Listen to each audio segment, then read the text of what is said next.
Guys welcome back to Adobook. तो आज हम डिस्कस करेंगे कि यूको बैंक एक आरटीआई का सर्कुलेट हो रहा है जिसमें इन्होंने बोला कि आईबीपीएस पीओ में अब की बार ये जीरो वैकेंसी देने वाले हैं। साथ में आईबीपीएस पीओ मेंस रिजल्ट के बारे में हम डिस्कस करेंगे। ये जो अब का जो टाइम पीरियड है ना, जो कैंडिडेट्स आईबीपीएस पीओ मेंस के लिए अपेयर हुए थे उनके लिए बहुत ज्यादा फ्रस्ट्रेटिंग है और पेशेंस लेवल है सबका घट रहा है। ये चीजें मैं क्यों अच्छे से समझ रहा हूँ, क्योंकि मैंने खुद भी अब की बार आईबीपीएस पीओ मेंस एग्जाम दिया था। आप देख सकते हो जब ये मेरा प्री एग्जाम का रिजल्ट आया, ठीक है, उसका स्क्रीनशॉट है। और यहाँ पे मेंस एग्जाम था सबका सेम एक ही डेट को था, 5 नवंबर को, और एक ही शिफ्ट थी 1:30 की। तो ये मेरा एग्जाम था, ये फरीदाबाद था, आप देख सकते हो। तो ये जो आप चीजें अभी जो फेस कर रहे हो ना, उसको मैं भी बहुत अच्छे से समझ सकता हूँ। पहली जो अभी यूको बैंक को लेके हम डिस्कस करते हैं। देखो यूको बैंक की अगर मैं बात करूं, मैंने एक वीडियो में कवर करवाया था कि आईबीपीएस पीओ के अंडर 821 वैकेंसी देंगे, और ये जो आरटीआई पूछी गई थी ना, ये मेंस एग्जाम से पहले की है। ठीक है, ये आप डेट देख सकते हो, इसका रिप्लाई आया था 25 अक्टूबर को, और 11 नवंबर को आपका मेंस एग्जाम था। और अब जो ये आरटीआई आई है, ये है 29 को, यानी कि आज आई है। और जिसके अंदर ये बोल रहे हैं कि कोई भी ये वैकेंसी नहीं देने वाले हैं। तो क्या इसका इम्पैक्ट पड़ेगा? देखो, अगर सिंपल सी एक बात बोलूं ना, यूको बैंक का अगर प्रीवियस ईयर का ट्रेंड देखोगे वैकेंसीज को लेके, तो यूको बैंक हर साल कुछ ना कुछ वैकेंसी है रिपोर्ट करता है। ठीक है, तो कहीं ना कहीं जो जीरो वैकेंसी है वो तो होने वाली नहीं है। ठीक है, कुछ ना कुछ तो वैकेंसीज तो यूको बैंक जरूर देगा। सेकंड इंपॉर्टेंट चीज की, एक मैं आपको बता देता हूँ कि आरटीआई में यहाँ पे कभी भी कोई भी एक नंबर है वो फिक्स नहीं होता। इसका एक एग्जांपल देता हूँ मैं आपको। 2021 की बात है, ठीक है। आईबीपीएस क्लर्क का अगर आपको पता नहीं हो तो आप वेबसाइट पे जाकर चेक कर लेना। आईबीपीएस की अभी भी वेबसाइट पर नोटिफिकेशन अवेलेबल है। इन्होंने जब नोटिफिकेशन दिया था ना, तब इन्होंने बोला था कि 6000 समथिंग या आईबीपीएस क्लर्क के अंडर वैकेंसीज दे रहे हैं।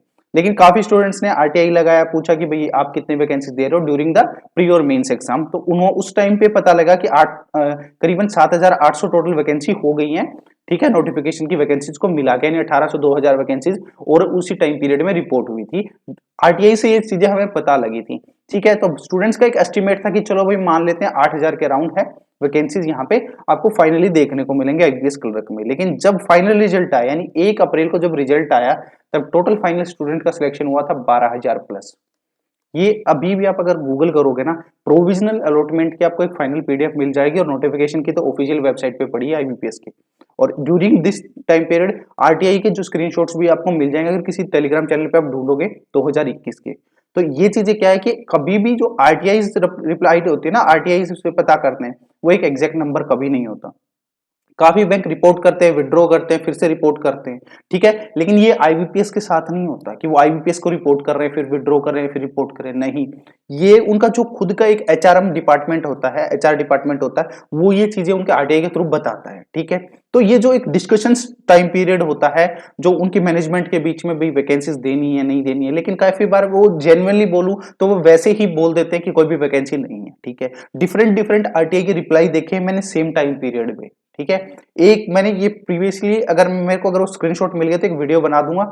मैंने सेम आरटीआई के 2 रिप्लाई देखे हैं जिसमें नंबर का ऊपर नीचे में बहुत ज्यादा डिफरेंस था, बैंक की बात कर रहा हूँ। ठीक है, तो ये सब चीजें होती रहती है, कोई एक एग्जैक्ट स्ट्रेस वाली चीजें नहीं है कि भाई वैकेंसी जीरो रहेगी, जीरो तो नहीं रहेगी। अब वैकेंसी कम हो सकती है, नो डाउट, लेकिन यूनियन बैंक ऑफ इंडिया की जो है अभी रिपोर्टिंग बाकी है। ठीक है, तो यहाँ पे आपको टेंशन लेने वाली बात नहीं है। अगर यूको बैंक नहीं भी देने वाला तो भी 5800 के अराउंड वैकेंसी फिर भी हमारे पास है। और यूनियन बैंक को मिला के मुझे इतना तो है कि 6500 तो पहुंच ही जाएंगी। ठीक है, तो कहीं ना कहीं इतना स्ट्रेस लेने की जरूरत नहीं है। और दूसरी चीज है आईबीपीएस पीओ मेंस रिजल्ट के बारे में। देखो, माइंड में नो डाउट फ्रस्ट्रेशन है, पेशेंस लेवल खत्म हो रहा है, क्योंकि आप जो सिचुएशन फेस कर रहे हो वो मैं भी कर रहा हूँ। ठीक है, एवरेज एग्जाम हुआ था, मुझे भी एक होप है कि मेरा मेंस एग्जाम क्लियर हो जाएगा, मैं इंटरव्यू के लिए एटलीस्ट प्रिपेयर हो पाऊंगा या फिर अपेयर हो जाऊंगा। लेकिन एक चीज मैं आपको बोल देता हूं कि आईबीपीएस का एक सीन कंफर्म्ड है कि वो 1 अप्रैल को रिजल्ट देता ही है। कोविड की सिचुएशन 2020 को वो छोड़ दो, उसमें शायद थोड़ा बहुत डिले था, उसमें भी एक महीना था या कुछ एक दिन का फर्क था फाइनल रिजल्ट में, बाकी कोई डिले नहीं था। 1 अप्रैल को हर सिचुएशन में वो एग्जाम का रिजल्ट देता है। ठीक है, लास्ट ईयर की बात कर लो, 26 नवंबर को आपका मेंस एग्जाम था, 5 जनवरी को आपका रिजल्ट आ गया, 40 दिन के अंदर रिजल्ट आ गया था। कोई बड़ी बात नहीं है। लेकिन जो इंटरव्यू हुए थे ना, वो फेब मार्च में ही हुए थे आपके। ठीक है, और 21 की बात करते हैं, 22 जनवरी को मेंस एग्जाम हुआ था। अब की बार तो फिर भी 5 नवंबर को हुआ था, प्रीवियस ईयर से भी पहले एग्जाम हुआ था। ठीक है, 20 दिन पहले। और यहाँ पे देख सकते हो मेंस एग्जाम 2021 में 22 जनवरी को मेंस एग्जाम हुआ था, 10 फरवरी को रिजल्ट आ गया, 14 फेब को इंटरव्यू के कॉल लेटर आ गए, फेब के एंड और मार्च के स्टार्टिंग 1-2 हफ्ते में सारे इंटरव्यू खत्म।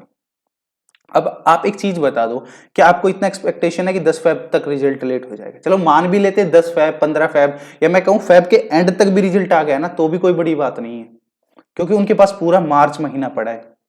ठीक है, उनको कोई प्रॉब्लम नहीं है। वो अगर मान लो 22 फरवरी को रिजल्ट दे देंगे, 24 को एडमिट कार्ड दे देंगे इंटरव्यू के, ठीक है, मार्च के फर्स्ट वीक में इंटरव्यू स्टार्ट हो जाएंगे। अब प्रॉब्लम वहां नहीं है, वो तो अपने एंड से पूरा उनको पता है उनको क्या करना है, प्रॉब्लम हमारी तरफ से है। डेली आईबीपीएस को कॉल करते हैं, रिजल्ट कब आएगा, रिजल्ट कब आएगा, हर कमेंट सेक्शन में रिजल्ट कब आएगा, रिजल्ट कब आएगा। भाई रिजल्ट आ भी गया, मान लो आप फॉर श्योर आपका सिलेक्शन हो गया, आपके पास कितना टाइम होगा, आप मान के चलो, मुझे जनरली बताऊं, प्री जब रिजल्ट आएगा मेंस का और फिर आपको जो अपेयर होगा उसमें मुश्किल से 10 से 15 दिन का गैप होगा। ठीक है, 10 से 15 दिन में आपको डॉक्यूमेंट भी अरेंज करने हैं। क्या आपको लगता है उस टाइम पीरियड में आप बैंकिंग अवेयरनेस कर पाओगे, करंट अफेयर कर पाओगे, साथ में आपको जो आपका इंटरव्यू है उसकी डायरेक्शन पता लग पाएगी कि भाई अगर मान लो मुझे एग्जामिनर ने, इंटरव्यू पैनल मेंबर ने ये पूछा तो मेरा जो डायरेक्शन है इंटरव्यू का वो किस डायरेक्शन में जाएगा, क्या वो मेरे ग्रेजुएशन बेस्ड होगा या बैंकिंग बेस्ड होगा या फिर मेरी हॉबी या फिर मेरी पर्सनल लाइफ पे इंटरव्यू होगा। क्या ऐसा कभी आपने अभी ट्राई किया है? नहीं। मैंने काफी स्टूडेंट से पूछा कि आपने कितना क्या कर लिया, सर अभी रिजल्ट का पता नहीं है, देखते हैं फिर क्या करेंगे, उसके बाद ही डिसाइड कर पाएंगे, अभी फोकस्ड नहीं हो पा रहा। आई नो सिचुएशन है, नहीं हो पाता, एटलीस्ट कुछ आप प्रोडक्टिविटी को बढ़ाने के लिए कुछ तो करो, बैंकिंग अवेयरनेस स्टार्ट कर दो, प्रीवियस ईयर के जो एक्सपीरियंस है एटलीस्ट जो स्टूडेंट्स ने शेयर कर रखे हैं आप गूगल करोगे या फिर अलग अलग जो एडटेक की वेबसाइट है वहां पे आपको मिल जाएगा, या फिर यूट्यूब पे आप सर्च करके देखना स्टार्ट कर दो, आपको एक आइडिया लग जाएगा कि जो पैनल मेंबर हैं वो कहाँ किस डायरेक्शन में इंटरव्यू को ले जाते हैं और आपको किस तरीके से उनका रिप्लाई करना है। क्योंकि देखो एक चीज और है कि काफी एडटेक कंपनीज है ना मॉक इंटरव्यू कंडक्ट कराती हैं, तो मैं कहूंगा कि वो सबसे बेस्ट चीज है, आप एटलीस्ट उनको ट्राई करना, लेकिन उसके लिए जो टाइम पीरियड है ना वो भी आपको चाहिएगा, क्योंकि देखो वैसे ही 10-15 दिन का गैप होगा, ठीक है ना, इंटरव्यू के टाइम पे। तो अगर उस टाइम में अगर एडटेक कंपनी इंटरव्यू ले रही होंगी तो आप इंटरव्यू के लिए अपेयर कैसे होगे, क्योंकि आपने तो तैयारी नहीं की है। रिजल्ट को लेके इतना पैनिक मत हो, आ जाएगा, आएगा तब, लेकिन हम कुछ नहीं कर सकते, ना किसी को भी नहीं पता। इनफैक्ट मैं बोलूं यूट्यूब पे जितने भी हैं किसी को कुछ नहीं पता कि कब आएगा, इनफैक्ट उनके कॉल सेंटर वालों को ही नहीं पता यार, तो किसी और से क्या आप एक्सपेक्ट कर सकते हो। ठीक है, फ्रस्ट्रेशन होती है नो डाउट, लेकिन सबसे इंपॉर्टेंट चीज है कि आप जो टाइम है ना उसको यूटिलाइज करो और इंटरव्यू की तैयारी में सबसे ज्यादा फोकस्ड करो। रिजल्ट आ जाएगा इस हफ्ते, नेक्स्ट हफ्ते, जब भी आना होगा आ जाएगा, बट एक चीज है कि जब आए एटलीस्ट आपकी प्रिपरेशन हुई हो, तब आप मॉक इंटरव्यू देने लायक होगे, आप बाकी अपने आप को और ज्यादा जो आपका कॉन्फिडेंस है उसको बूस्ट कर पाओगे। क्लियर है? तो रिजल्ट के बारे में पीछे आपने कमेंट सेक्शन में पूछा था तो आपको क्लियर हो गया होगा। फिर भी अगर डाउट है नीचे टेलीग्राम का सॉरी इंस्टाग्राम का लिंक दे रहा हूं मेरी प्रोफाइल का, जाके वहां से आप मुझसे बात भी कर लेना पर्सनली, तो भी हम वहां डिस्कस कर लेंगे। और रही बात यूको बैंकिंग, टेंशन नहीं लेनी है, वैकेंसी आएंगी, बढ़ेंगी वैकेंसी, यूबीआई को भी रिपोर्ट करना है, फाइनली भी बहुत वैकेंसी हो जाएगी, इनफ हो जाएंगे आपके लिए, और प्रीवियस ईयर इतनी तो है एटलीस्ट। ठीक है, एग्जाम मेरा भी है, इंटरव्यू मुझे भी देना है, तो एटलीस्ट आपको थोड़ा सा ये हो कि भाई हाँ उस डायरेक्शन में कहीं ना कहीं आप मेहनत करो जो अभी आपके लिए जरूरी है। क्लियर है? चलिए फिर अब वीडियो को एंड करते हैं। वीडियो अगर आपको अच्छा लगा और कोई भी डाउट हो, कुछ भी हो इंटरव्यू के रिगार्डिंग, आप कुछ पूछना चाहते हो, कैसे तैयारी करना है, क्या रिसोर्सेज है, तो वो भी बता देना। मैं जो प्रिपेयर कर रहा हूँ वो जो मेरा पर्सनल है एक्सपीरियंस है वो मैं आपके साथ वहां पे शेयर कर दूंगा।